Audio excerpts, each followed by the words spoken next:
नमस्कार जी। 1947 के बाद में वोट चोरी का सिलसिला चालू हुआ है। जो दबंग एमएलए एमपी होते थे वो मतपेटियाँ चुरा लेते थे या पोलिंग स्टेशन में अपने गुंडे भेज के अपने चुनाव चिन्ह के ऊपर ठप्पे लगवा देते थे, जिससे वो जीत जाते थे। एक तो ये सिस्टम था पहले। उसके बाद में फिर थोड़ा बहुत चलता रहा ये, ख़ास करके यूपी बिहार में काफ़ी था। उसके बाद फिर ईवीएम मशीन आ गई। ईवीएम मशीन से इलेक्शन होने लग गए और उसमें भी वोट जो है फर्जी वोट डलने लग गए। तो जो जीतने वाली पार्टी होती थी वो सोचती थी यार इससे तो काम चलेगा नहीं, और उन्होंने फिर क्या किया, तीसरा तरीका ये किया कि चलो यार एमएलए एमपी ही खरीद लो। एमएलए एमपी खरीदेंगे तो हमारी सरकार जल्दी बन जाएगी। और वो एमपी एमएलए खरीदते थे 100 करोड़ 200 करोड़ में, लेकिन वो भी जनता को पता लग जाता था, अपोजिशन पार्टी को। ये भी इनका थोड़ा सा उनको ठीक नहीं लगने लगा। फिर वो वापस आ गए ईवीएम मशीन पे। ईवीएम मशीन में ट्रायल के तौर पे कुछ उन्होंने सीटें जीती और उसके बाद में उन्होंने छोटे स्टेट जिताना चालू कर दिया, बड़े स्टेट खुद जीतना चालू कर दिया। इस तरह का सिस्टम चालू हो गया। उसके बाद में फेक वोट, एक मकान में 80-80 वोटर्स, 0 नंबर का मकान जिसके ऊपर कोई नहीं रहता। जहाँ पे 600 वोट होते थे वहाँ पे 1100 वोट निकले।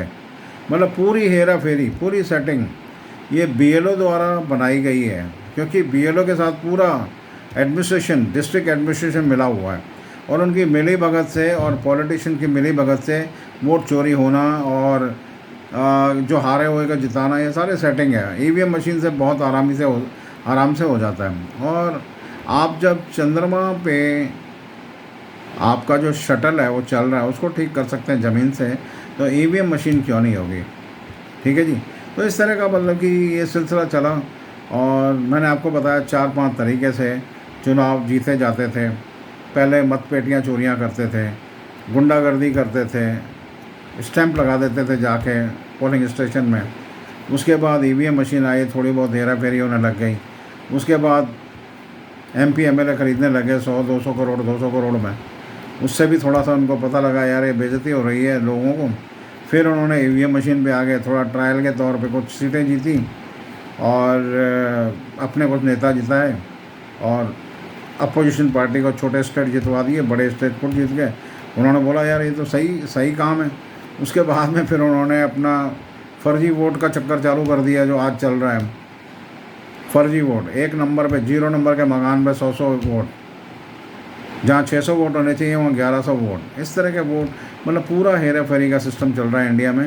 और इसके ऊपर पूरी लगाम कसनी चाहिए। लेकिन लगाम किसके ऊपर कसोगे? पूरा जो सरकारी तंत्र है उसका कंट्रोल एक आदमी के पास में है और बाकी तो लेटरल एंट्री से आईएएस बन गए हैं, वो डिस्ट्रिक्ट को देख रहे हैं। तो वो जिसने बनाया है उनको आईएएस लेटरल एंट्री से, वो उनकी देखभाल करेगा या अपोजिशन की करेगा? बिल्कुल नहीं, वो उनकी देखभाल करेगा या उनका सपोर्ट करेगा जिन्होंने उनको आईएएस लेटरल एंट्री से बनाया है, या जो बड़ी पोजीशन पे बैठे हैं, जो गवर्नमेंट सर्वेंट जो भी पोजीशन पे है, तो वो उन्हीं के बच्चे हैं, उन्हीं की संतानें हैं जो लेटरल एंट्री चाहिए।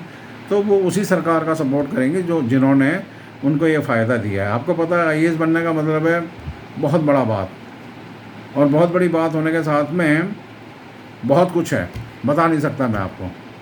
मतलब कोई भी आईएएस जो है ना, 1-1.5 लाख की नौकरी में करोड़ों रुपए नहीं कमा सकता, ये पक्की बात है।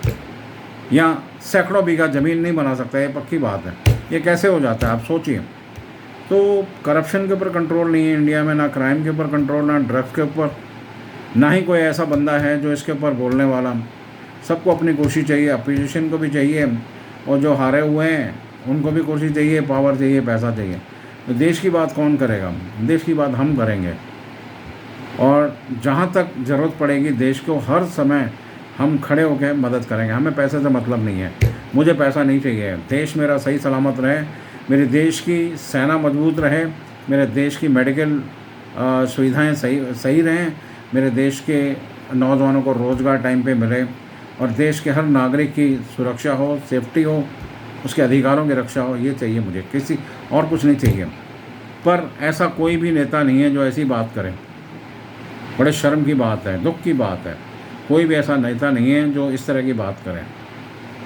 ठीक है, मैं सभी लोगों को निवेदन करूंगा कि सरकार के साथ जो भी हैं ठीक है, लेकिन देश की बात करो, देश की जनता की बात करो। अगर देश सुरक्षित है तो हम सुरक्षित हैं, अगर देश सुरक्षित नहीं है तो कोई भी सुरक्षित नहीं है। देश की सुरक्षा की बात करो, देश की यूनिटी की बात करो, एकता अखंडता की बात करो। ठीक है, हमारी सपोर्ट देश के साथ में, सैनिकों के साथ में और बेरोज़गारों के साथ में, और जो देश के हित की बात करेंगे, कोई भी नेता हो, किसी भी पार्टी का, मुझे कोई मतलब, मैं उसका सपोर्ट करूँगा। और मैं हमेशा ही कहता हूँ, मैं सिर्फ उसकी सपोर्ट नहीं करता जो चोर चक्के गुंडे बदमाश करप्शन करते हैं, उनकी सपोर्ट नहीं करता। जो क्राइम करते हैं उनकी कभी सपोर्ट नहीं करूँगा। पाखंडी ढोंगी बाबाओं की सपोर्ट नहीं करूँगा। ये देश के लुटेरे हैं, देश को लूट रहे हैं, अंधविश्वास फैला रहे हैं, इनको उठा के जेल में डालना चाहिए। सरकार का ये काम होना चाहिए। आप दुबई, कतर, बहरीन चले जाओ, आप किसी को भीख नहीं दे सकते। वहाँ पे भीख दोगे, अगर देखते किसी ने पकड़ लिया आपको जेल होगी, डिपोर्ट हो गए। यहाँ पे तो भिखमंगे पैदा हो गए और भीख ले रहे हैं लोगों से, प्राइवेट जेट में घूम रहे हैं। जनता का, गरीब लोगों का पैसा है, क्योंकि अंधविश्वास में इतना डाला गया है कि लोगों को पढ़ने के लिए नहीं करना। क्या करोगे, क्या लेके जाओगे, क्या लेके आए थे, और ख़ुद हवाई जहाज़ में घूमते हैं। शर्म आनी चाहिए ऐसे पाखंडियों ढोंगियों को। ये कोई बाबा वो नहीं है, ये ठग हैं एक नंबर के। अगर ठग नहीं होते तो पुलवामा का अटैक का बताते, पहलगांव का बताते, पठानकोट का बताते, उरी का बताते, अभी उत्तराखंड में बादल फट गया उसका बताते। ये कोई भगवान नहीं है, कोई वो नहीं है, ये ठग हैं एक नंबर के।